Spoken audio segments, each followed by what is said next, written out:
नमस्कार, बहुत स्वागत है आपका। आप देख रहे हैं सुदर्शन छत्तीसगढ़ और मैं हूं आपके साथ दिव्या माधवानी। बुलेटिन की शुरुआत करेंगे छत्तीसगढ़ की हेडलाइंस के साथ। छत्तीसगढ़ कैबिनेट की बड़ी बैठक, ट्रांसफर बैन हटाया गया, नई नीतियों का किया ऐलान।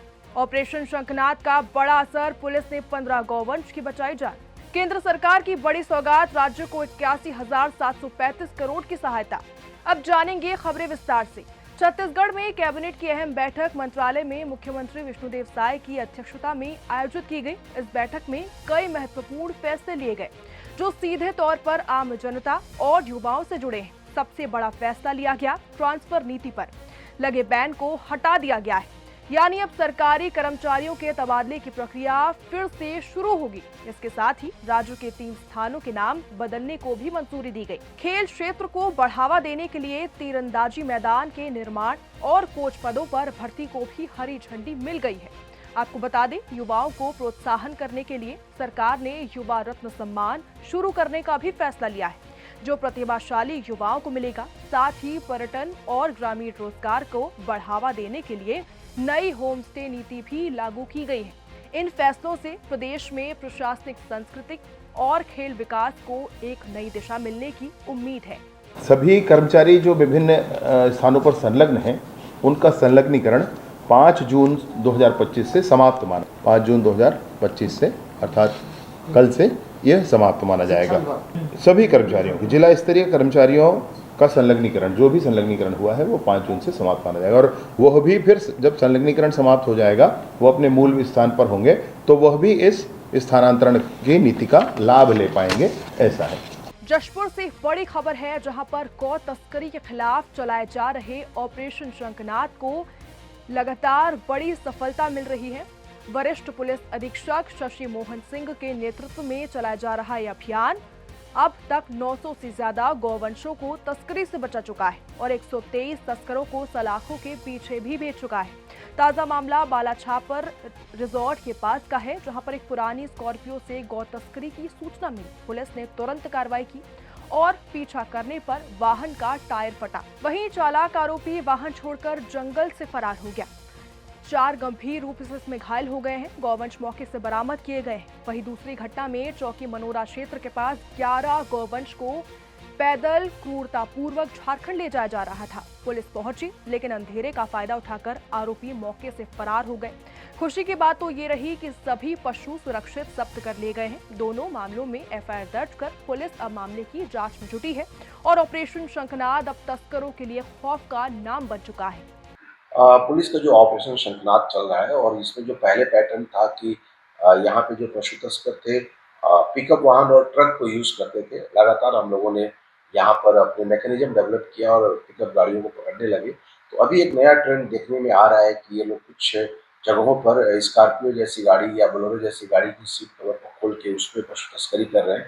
और दूसरा एक पैटर्न जो समझ में आ रहा है, उसमें ये लोग पैदल 2-2, 4-4 की संख्या में पशुओं को एक जगह इकट्ठा करके ले जाते हैं, रखते हैं, हकालते हुए ले जाते हैं और बाद में वहां से वो ले जा रहे हैं।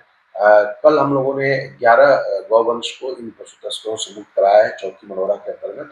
और आज जो स्कॉर्पियो में जो पकड़े गए उसमें भी 4 गौवंश को मुक्त कराया गया है।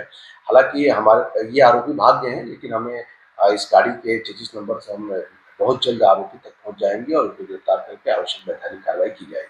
आज की बड़ी और राहत भरी खबर केंद्र सरकार से आ रही है। प्रधानमंत्री नरेंद्र मोदी के नेतृत्व में केंद्र ने राज्य को 81,735 करोड़ रुपए की अतिरिक्त सहायता राशि जारी की है।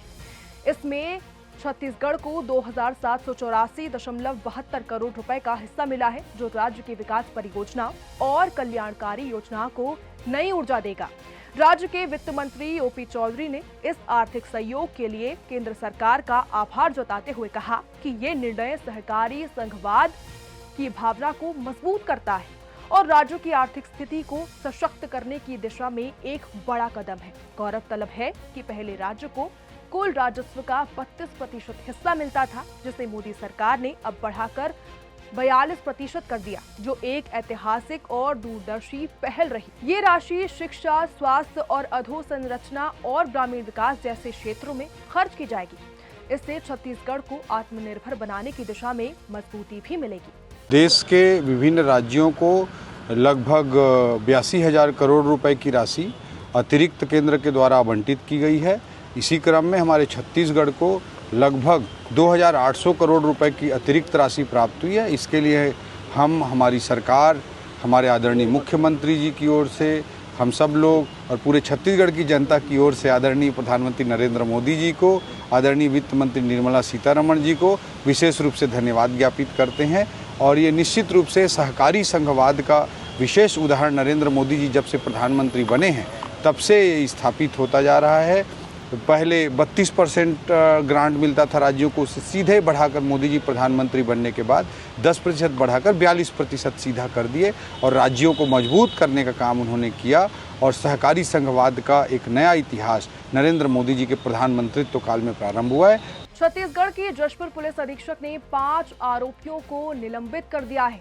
जी हां, आपको बता दें कि पेशी से लौटते समय एक गंभीर मामला सामने आया है, जहां पर एक आरोपी पुलिस की अभिरक्षा से फरार हो गया और इसके चलते 5 पुलिसकर्मियों को सस्पेंड कर दिया गया है।